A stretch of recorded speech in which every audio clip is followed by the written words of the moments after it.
An idea of some power in human history has been that of the reappearance of the heroes of an earlier day. King Arthur will return when needed from Lyonesse.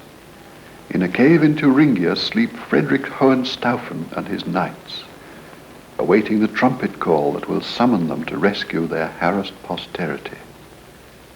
The discovery of 800 ancient papyrus rolls at Herculaneum in 1752 seemed to promise that the wisdom of the ancients would help the modern world in a similar way.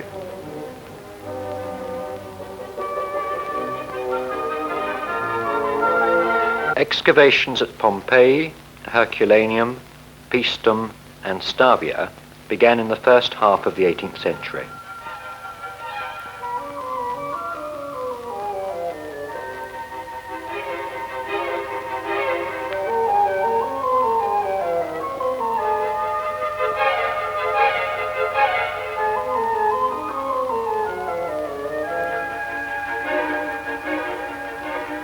At Herculaneum, it was necessary to drive tunnels through the rocky surface in order to reach the remains of the Roman city. Excavation brought to light the main buildings of the Forum and a large part of the town. Then, in 1752, the tunnels reached a large Roman country house, buried at a depth of 60 feet under a rock-like layer of lava and hardened mud. This house possessed a library containing several hundred ancient rolls of papyrus. Johann Joachim Winckelmann, who has been called the father of archaeology, was among the first to describe this find. In fact, they could see nothing in these manuscripts but so many bits of burned wood or charcoal. Accordingly, several of them were broken to pieces and thrown among the rubbish, just as the diamonds found in Brazil were treated like common pebbles, because the value of them was not known.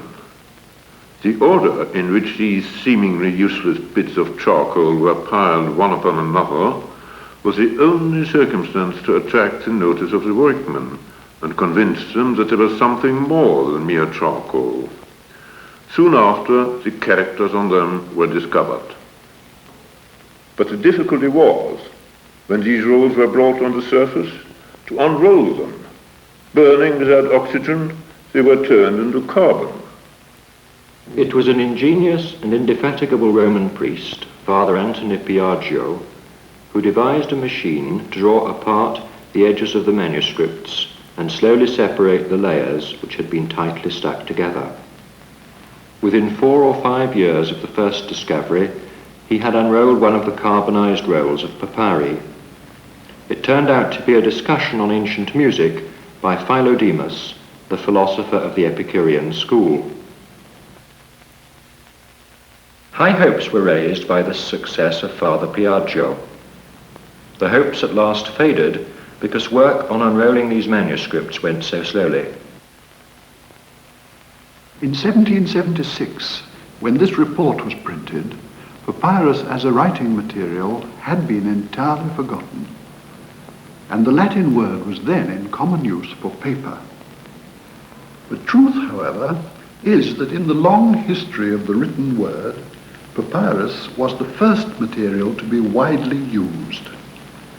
Other materials were stone, wooden tablets, wax tablets, the skins of animals, and of these, vellum is the most luxurious form.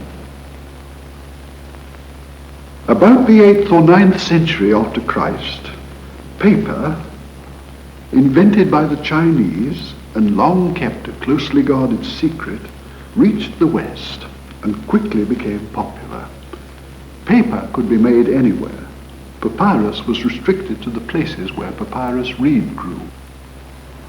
Cyperus papyrus, a reed which used to grow extensively in the Nile Delta, was a plant of many uses. In antiquity, the Egyptians made from it ropes and a coarse cloth for clothing and sandals. The roots served for fuel. The Nile fishermen made boats from bundled reed, and Tor Heyerdahl has recently crossed the Atlantic in an enlarged version, but its major use was as a writing material. Here is a sample of papyrus reed, grown in the Royal Botanic Garden at Kew, which Mr. Baker of the British Museum is making into the writing material following the technique of the ancients. The strips of pith are laid on a flat bed, edge to edge, and a second layer is placed over these at right angles.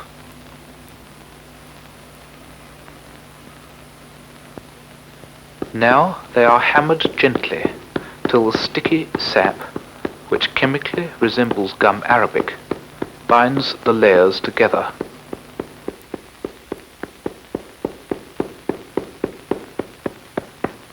The making of papyrus was an Egyptian royal monopoly, and all the papyrus used in the ancient world for writing was imported from Egypt.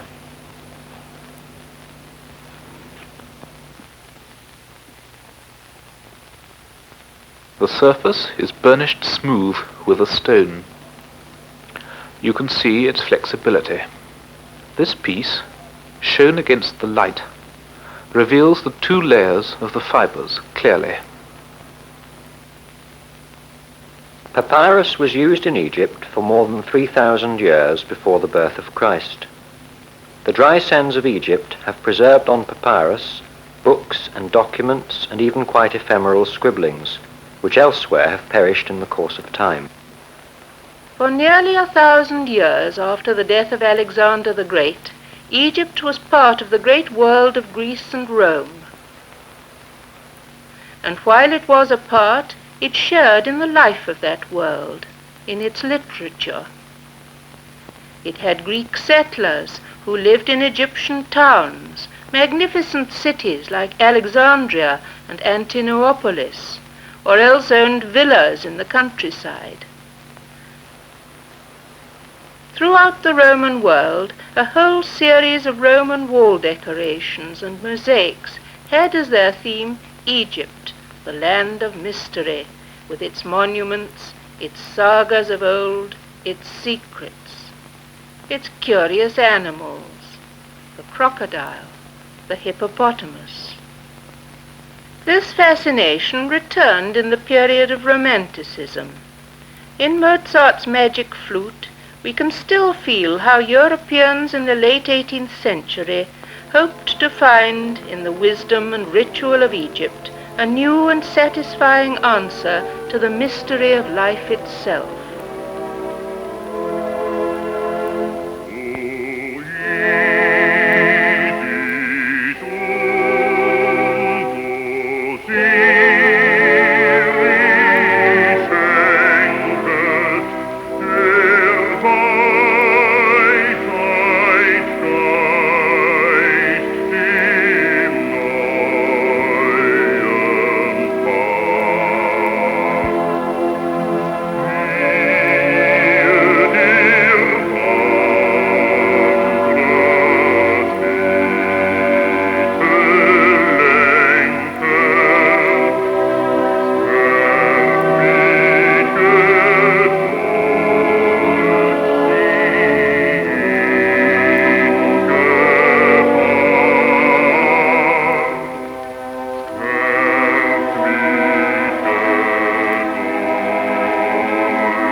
Perhaps the answer could be found on the walls of temples and tombs, in the strange and beautiful illustrations to the Egyptian texts, themselves written in picture writing, the hieroglyphs. But the hieroglyphs could not yet be read. The Greek texts could. Papyri containing works of Greek and Latin literature, which scholars would have prized wherever found, were preserved better in reignless Egypt than anywhere else. This roll of Homer, discovered early in the 19th century, was a promise of greater things to come.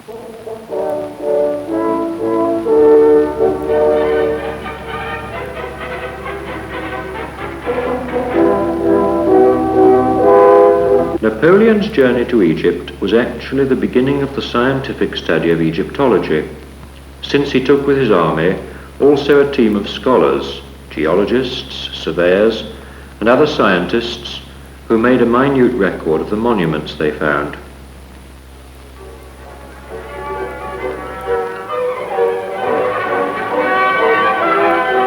Their finds were published in a series of impressive volumes covering the art, architecture, and social history of ancient Egypt. Eventually, Napoleon, after the Battle of the Pyramids, was forced to evacuate Egypt, but his team of scholars remained behind. It was these men who discovered the Rosetta Stone in 1802. But because Napoleon lost the war, the stone came to London, not Paris, and after 30 years or so, study of this stone by the Englishman Young and the Frenchman Champollion provided the key to the hieroglyphs and intensified the hope that Egypt might help to illuminate the mysteries of the present through the solution of the riddles of the past. As the cultivated area in Egypt expanded, the demand for fertile earth grew enormously. Farmers removed it by donkey load and camel load, by cart, and at last by railway. As ancient sites were stripped, papyri began to appear in masses, just as they'd been thrown away in the ancient world, on outdoor rubbish heaps. And so many thousands, perhaps millions of texts must have been thrown away and destroyed. Among the first to realize their value was Joseph Karabachek, professor in Vienna and later librarian of the Imperial Library there. He worked in close cooperation with his fellow countryman Telegraph. Eventually, thousands of texts, papyrus rolls, single sheets and books were transferred to Vienna, principally for the collection of the Archduke Rainer. As the word went round that Europeans were ready to buy written sheets, more and more were offered to the dealers by their finders. The local inhabitants of the Nile Valley sometimes even forged or manufactured ancient-style papyri, though such fabrications were normally easy to detect. It was in the 1880s when what had been a considerable flow of papyrus into Europe turns into a flood. There was the roll of the Constitution of Athens, a work that had been lost to scholars and aroused enormous interest. There were the poems of an observer of everyday life, Herondas, writing probably in the middle of the 3rd century BC, a writer whose work was known only in quotations, or the princely poet Bacchylides, who wrote on commission for royal and other important patrons in the 5th century. A long and beautifully written roll of his poetry came to the British Museum in 1896.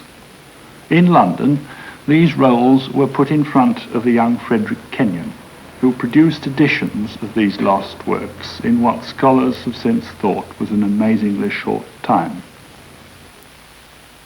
The arrival of texts such as these challenged a new generation of scholars.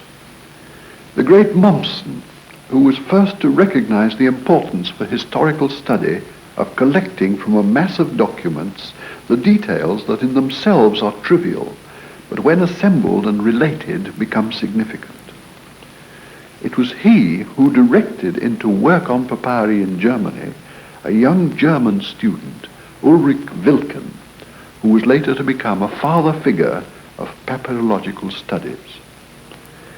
In Vienna, Karl Wessely taught himself to read the most difficult handwriting and began a calcanteric output of publication. His pioneering works have never received the credit they merited. In France, there was Jouguet, in Italy, Vitelli, and many others. Actual finds of papyri remained haphazard and unorganized for almost the whole of the 19th century. Two Oxford scholars, Bernard Grenfell and Arthur Hunt, conceived the idea in 1895 of actually mounting an expedition backed by the Egypt Exploration Fund to explore systematically ancient sites in which papyri might be found. About 250 miles inland, on the edge of the desert, more or less untouched by modern developments, was the town of Beit Neza, Oxyrhynchus, as it was known to the Greeks and Romans. Oxyrhynchus means the city of the sharp-nosed fish, a type of large pike found in the Nile and worshipped by the local Egyptians. The reason why they picked this spot may be given in Grenfell's own words. Being the capital of the district, it must have been the abode of many rich persons who could afford to possess a library of literary texts, and it was likely there would be early Christian literature because of the number of churches. The unplundered ruins of the old town were known to be fairly extensive, and it was probable that most of them were of the Greco-Roman period. Most important, Oxyrhynchus was also situated in the area above the water table of the Nile. Often papyri buried in the sand tended to be destroyed by the damp rising from below during the annual floods.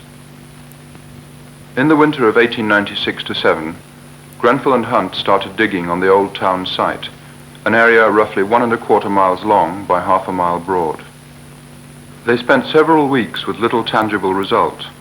Then, on the 11th of January 1897, a low mound was dug. Almost immediately there turned up a sheet of papyrus recognized as containing sayings of Jesus, which we now know was part of the Gospel of Thomas. A second sheet was a portion of St. Matthew's Gospel. The flow of papyri soon became a torrent it was difficult to keep up with. From these trenches have come copies of the poems of Sappho, the Searching Satyrs by Sophocles, the play Hypsipyle by Euripides, Callimachus, Menander. 110 men were employed digging, and it was hard to find enough baskets in old Begnesa to contain the papyri, and sometimes also to raise enough money to pay the workmen.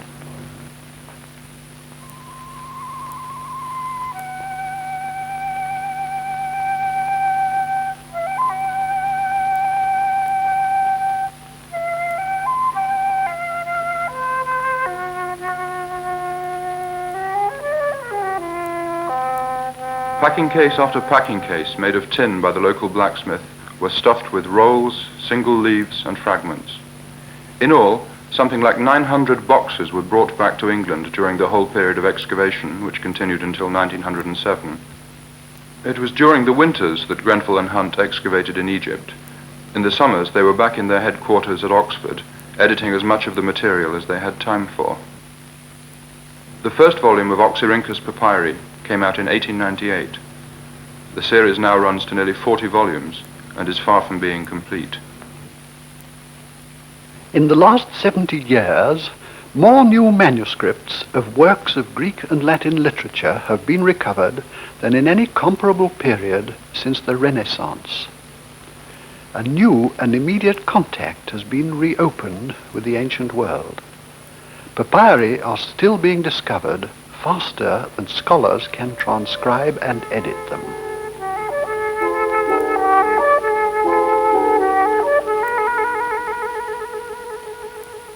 In libraries, universities, and museums of almost every European country, we shall find papyri are being studied. Helsinki, Oslo, Paris, Strasbourg, Cologne, Hamburg, Berlin, Prague, Vienna, Geneva. It is impossible to name them all, but we must not forget Cairo in Egypt, Princeton, and the University of Michigan. In England, Oxford and London are very active centres. University College London has had a long association with papyrological work. Under the shadow of its dome, work on the Oxyrhynchus Papyri, work which began in 1897, continues.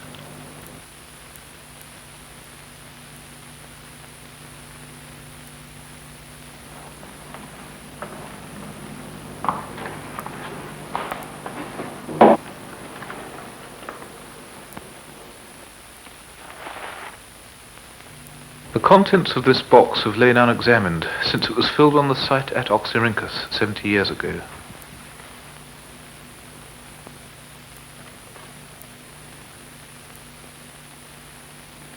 In the box are not only papyri, but sometimes pieces of straw, parchment, Grenfell's cigarette papers, and even an ancient reed pen. It can still write. as it did 2,000 years ago.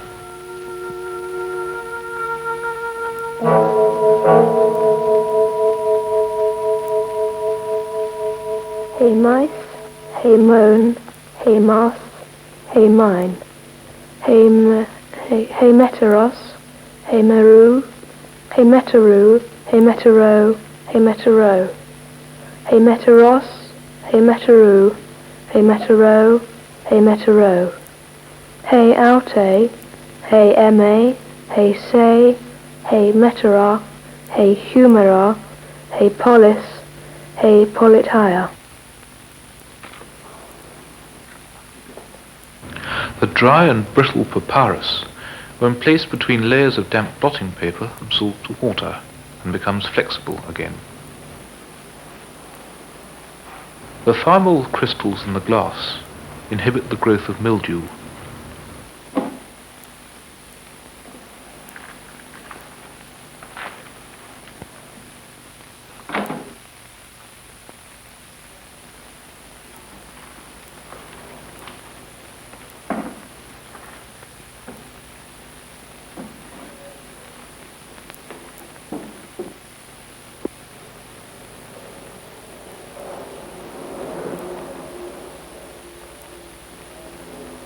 Relaxing of the damp papyrus is a simple, painstaking job.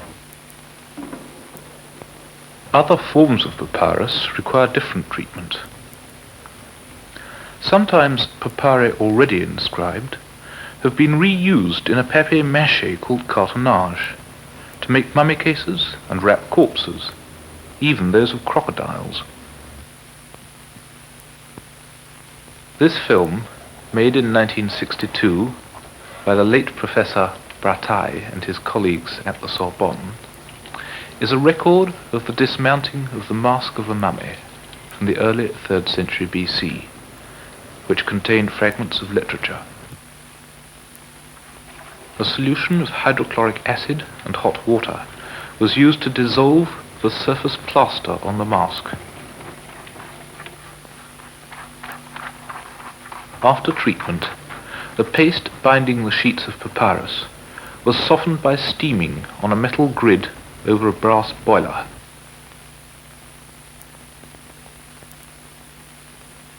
When the papyrus had been ironed smooth, it was read on a ground glass screen lit above and below. It proved to contain substantial fragments of a comedy, The Man from Sicyon, by Menander.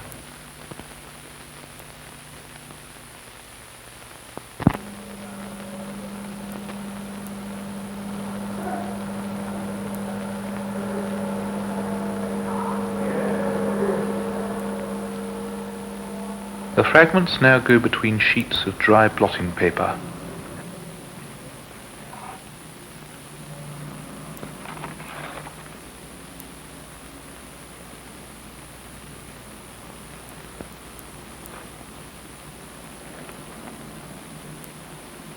Glass is placed on top to flatten them as they dry.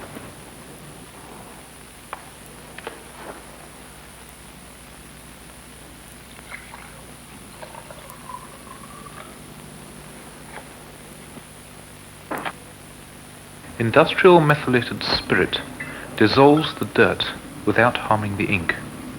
It is basically dry cleaning.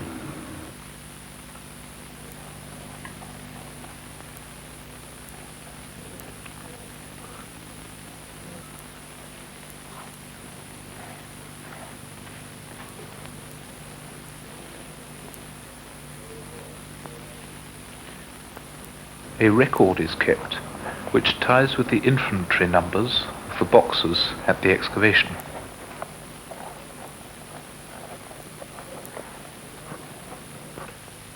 Every piece from these boxes is also microfilmed for the record and provides a quick reference to the contents.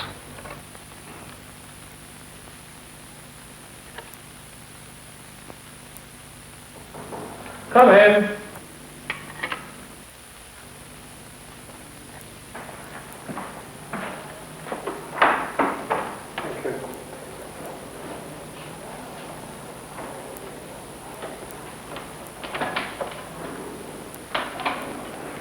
Selected pieces of papyri are taken away to be photographed individually.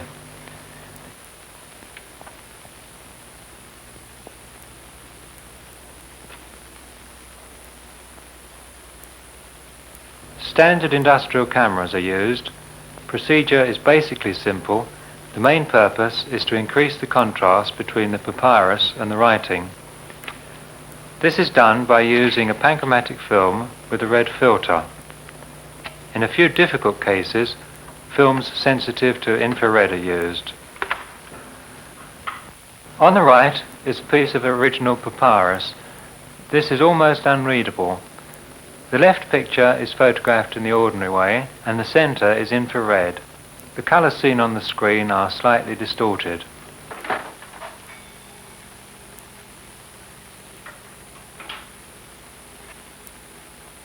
Prolonged development of the film has the effect of further increasing the contrast.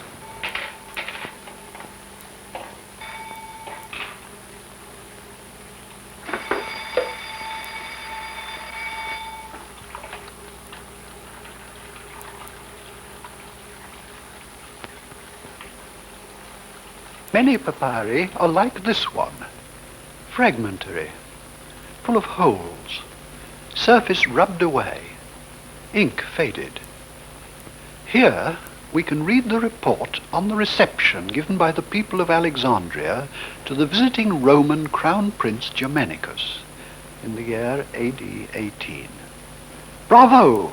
shouted the crowd, and Germanicus, like Abraham Lincoln, was moved at the ovation that gave him a place in the hearts of the people.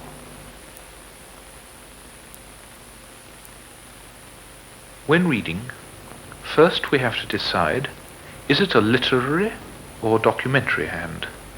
If the former, is it verse or prose?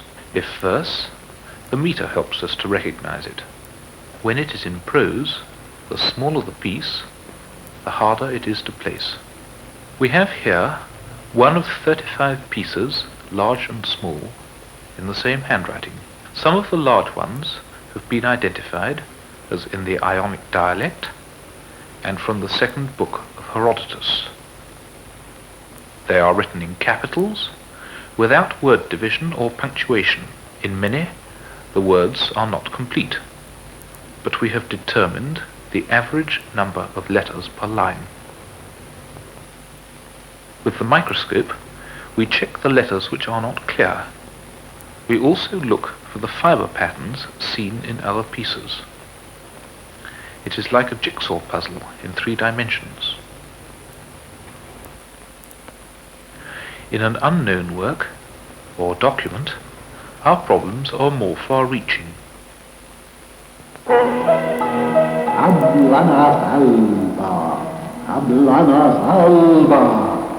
We conjure you, great demon, Alpha and Omega, great star in the sky, bring my girl Thaïsis to my bed.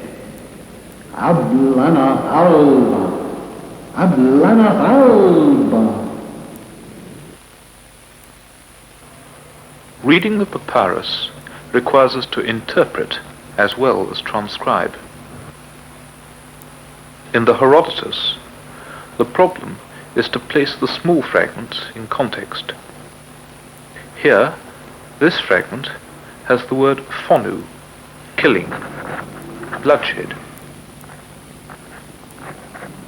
From the index, we found how often and in which places it occurs in the text.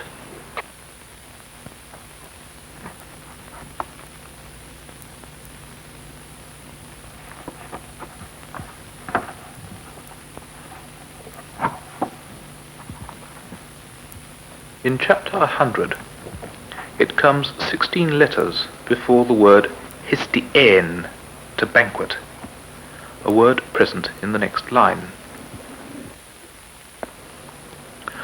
All 35 pieces are now in place. Our fragment runs, Queen Nitocris invited to a banquet all the Egyptians whom she knew to to be chiefly responsible for her brother's murder. This papyrus of a known author gives us a copy 8 centuries earlier than the medieval manuscripts on which our printed text relies. The private life and everyday administration of Greco-Roman Egypt are brought to life in every sort of way by the surviving documents. Aurelius Hierocles and Aurelia Maria of Oxyrhynchus agree that we have dissolved our mutual union, and each of us has his belongings in full. There are no children of our union, and each of us has the power to marry whom he or she may choose. 26th of January, AD 304.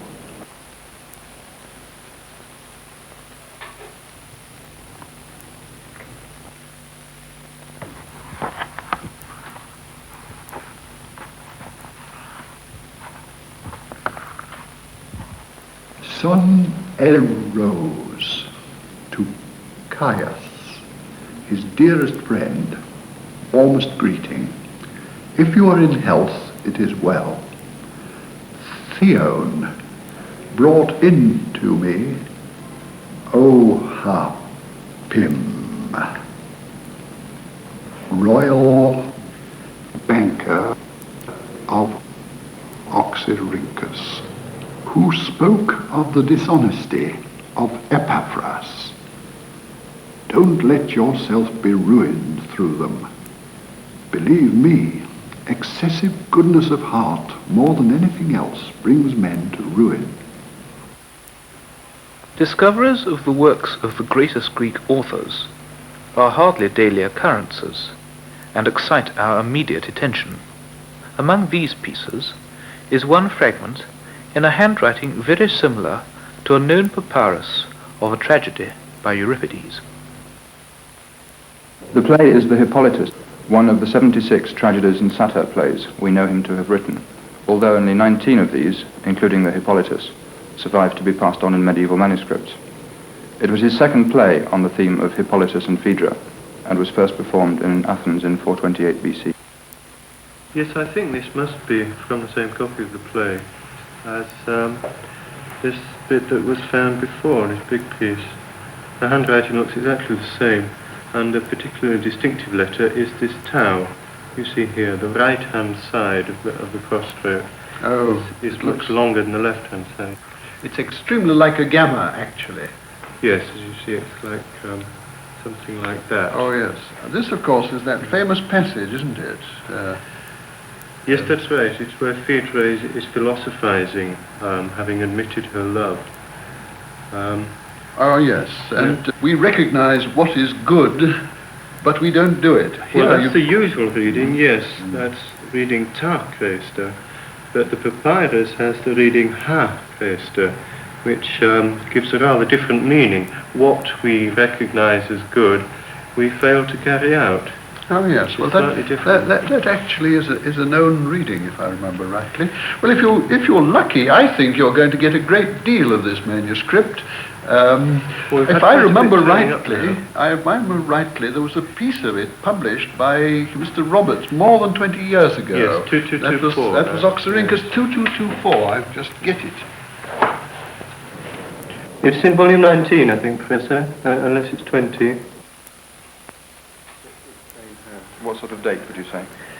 2nd century, probably early, I think. I wouldn't put it earlier than that because of the alpha, among other things. Yeah. Yes, this is the text that I had in mind, and it did, as a matter of fact, have a number of unique and interesting words, readings in it, which are different from the manuscript one. As a matter of fact, we've got it in here. It's been brought down from Oxford so that we can put this whole manuscript together. Oh, yes. Well, I hope we get some more of this papyrus, because it's turning up some interesting stuff. This more extensive piece here has some interesting readings in this place, about 250, I think it is.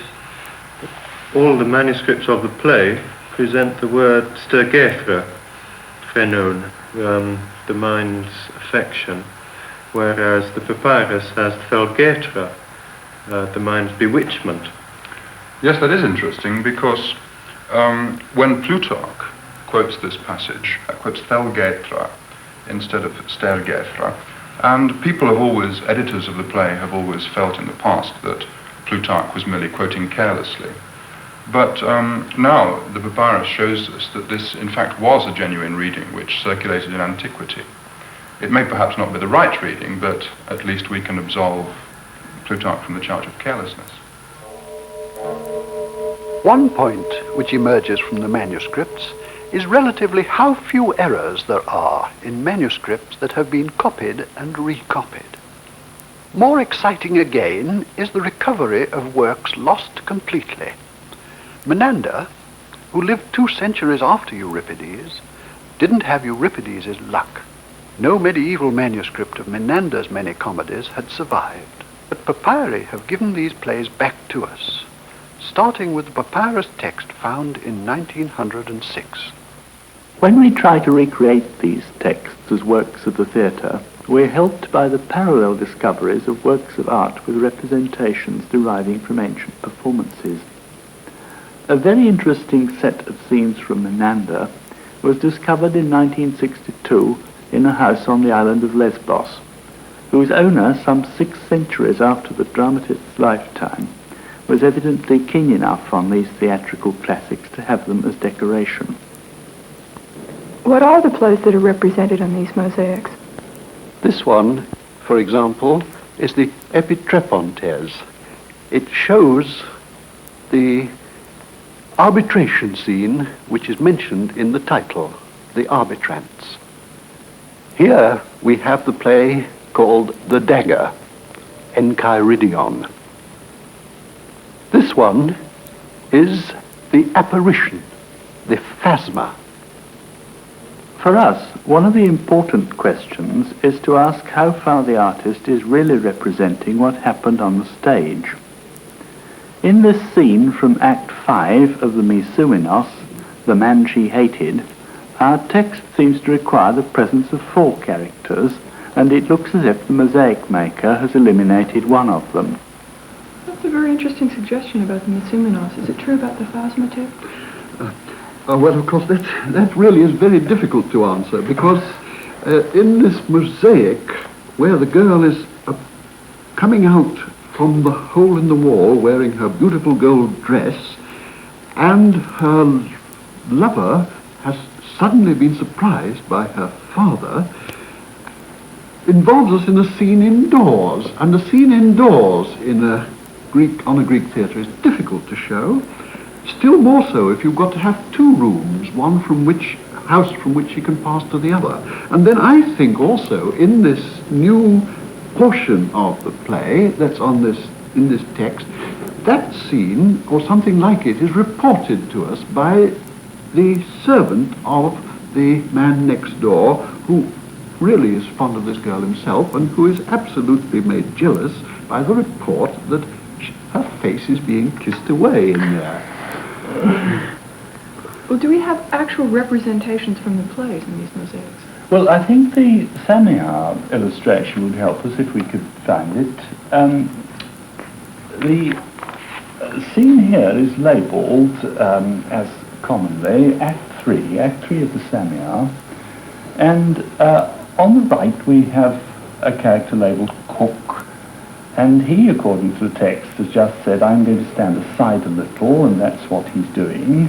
And then in the centre is the old man, throwing his mistress out of the house and saying, with a very angry gesture, get out, do you hear me? And there she is, further over, actually getting out.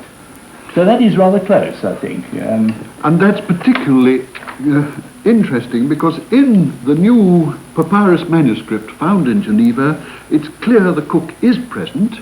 People tried to keep him out of this scene and make it an intimate scene between man and mistress, but it's much more suitable for the comic stage, much less serious than it would be if the cook is there and trying to put his oar in. Yes.